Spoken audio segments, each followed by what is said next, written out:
Now from this point, what we'll do is make a mark over here at 7.5, and we'll level across so we make sure that all our horses are level across our landing here.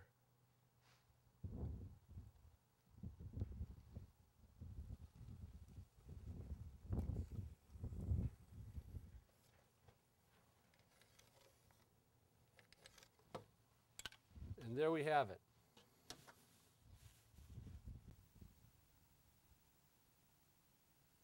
I'm just holding this horse here temporarily. I've placed it at the line that we just made. I just want to get down at the bottom of the horse here and make a mark just where the end of the stairway is. I'll do one at the wall, and I'll do one down at the plate. It'll give me a line across there that I can use to put in the base plate. It'll give us something to put this horse up against and nail to down below. It'll give the center horse something to nail to, and it'll give us a good clean line there for the bricks to go up against. So what we'll have is a solid area down here for the landing of these horses, something that we can connect to. So I'll go down there and mark it right now. Just temporarily hold it in place and make a mark. And I'll do the same right here next to the plate, making sure I don't drop the horse.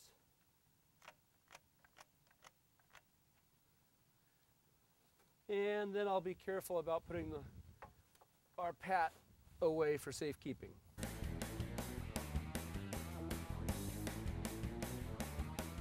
Well, what I'm doing is I'm just laid my pattern in here on my line, and I've put a 2x4 down to simulate my lower landing. It's not in the right place, but it's good enough for temporarily. I'm always curious, did I do this right? And, you know, cutting horses kind of gets in your head a little bit. It's something that you just have to go through in step-by-step process. But this is where it comes down to, how's it look? And this level is telling me that we got lucky. Looks really good. All these steps that I've gone through, they're very important because you want to make sure that this horse lays in here correctly before you go ahead and start marking a bunch of other 2x12s to make your other horses. So making your line, coming down the correct distance, making sure you have a good end to your landing, making sure that you get your bottom landing framing in, putting the horse in place, putting a level on it just to check it. All these things are important. Do that first. Make sure your pat is correct, your pattern is correct, and then go ahead and lay out your 2x12s and cut your other horses.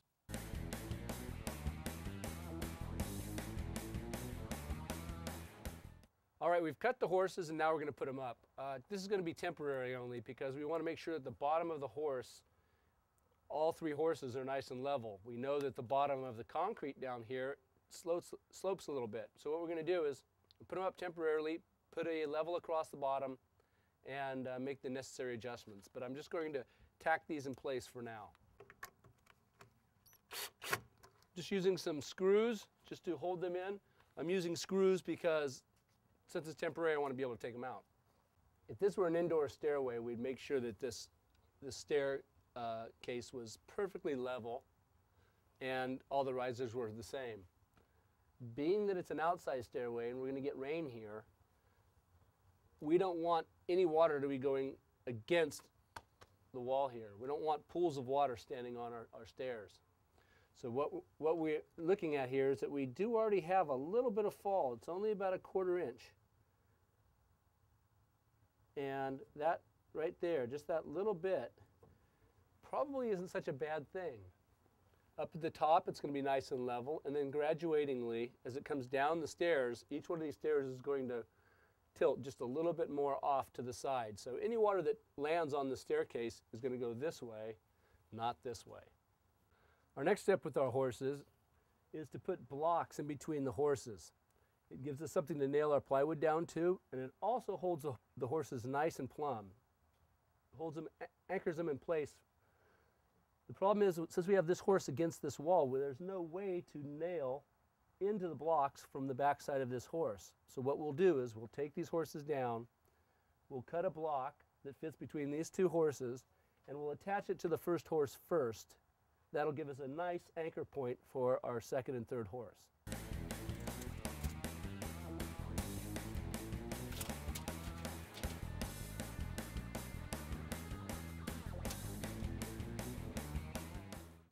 Right about 15 inches.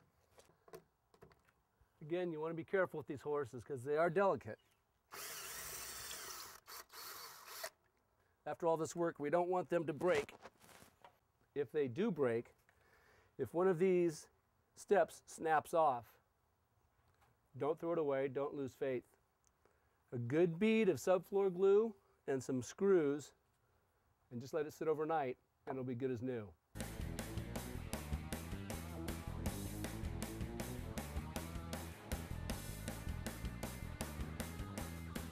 All right, now we'll install this block right like this, right underneath the horse, and screw through the horse to hold the block in place.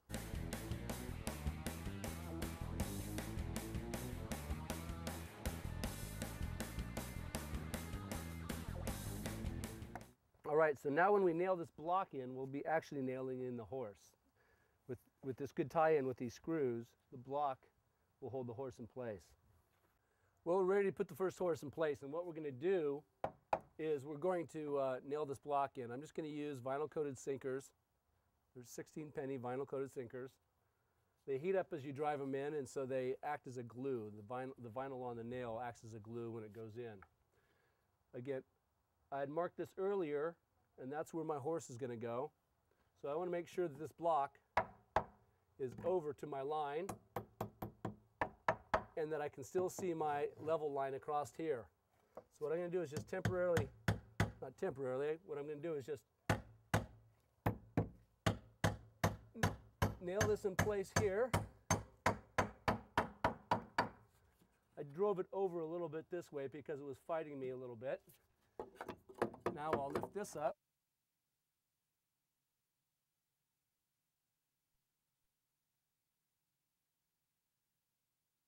I've moved this one up to the same level. This blocking we put in earlier really helps us out because it gives us a good backing to nail into. We're ready to put our next horse right up against this block. Now these blocks are called freeze blocks. I don't know why they're called freeze blocks, but they're called freeze blocks. Since I already pre-drilled my holes, I'm just going to use screws. Screws hold real well. You could just nail these horses in, that's just as well. I'll probably use a combination of both. I'll probably angle in the screws where I have the holes, and I'll probably throw a few more nails into the block sideways.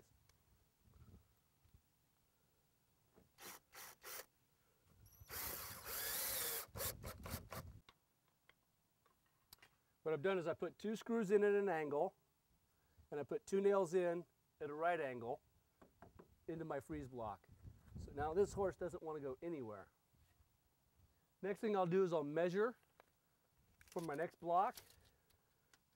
And we know that the horse is going to sit right on the edge here.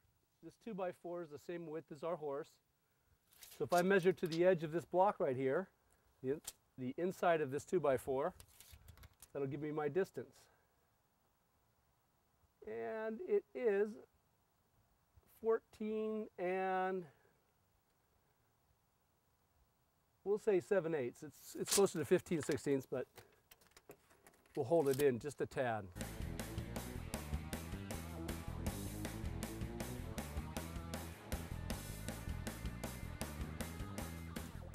To hold this block in nice and snug, I'll put another angled nail right at the end to drive this block towards the other horse.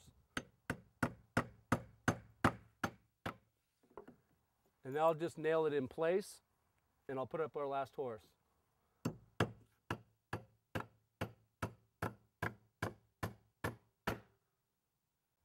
This horse is in place really well. It's very snug, but I always double check. A lot of times I like to also angle in nails from the backside into the new freeze block. We've already screwed it in at an angle this way. We've put nails into this block, but it's always nice to kind of just double it up. You don't want to have squeaky stairs, so frankly, the more nails you have in, I'm just a big fan of putting in more nails. Well, again, I have my pre-drilled holes, so I might as well use them. Most carpenters, though, would just use nails for this whole thing. I like using screws because you can take them, put them in and take them out. They're not as permanent. They're not as permanent in the early stages of the horse, so you can pull them out easily and move the horses around. But I also like screws because they give such a good feeling when they suck something up. Tighten it. You know it's tight. You know it's in there. So what I'll do now is I'll throw 3 more nails in to the freeze block from this side, just for good measure. And then we'll go down to the bottom of the horses. We put freeze blocks at the top because we needed a landing spot for the plywood when we put plywood on our horses. It's a good place to nail to at the top. As we come down our stairs, one piece of plywood will be here, one piece of plywood will be here, and we'll be able to nail the two together. That'll give us rigidity. Down at the bottom of the horse, what we'll do is we'll just toenail the bottom of the horses into our landing wood here. And we don't really have to get too carried away with this. Just make sure that they're anchored decently. The plywood, once we put that on, is going to tie everything together. My first order of business is to get this horse over to this wall, because up at the top, that's where it is. I want to mimic what's up there down here. So I'll line this horse up against the wall, and then I remember that our first block was 15 inches. I'll measure over 15. I'll put this horse in, and I'll just hold this horse to the outside.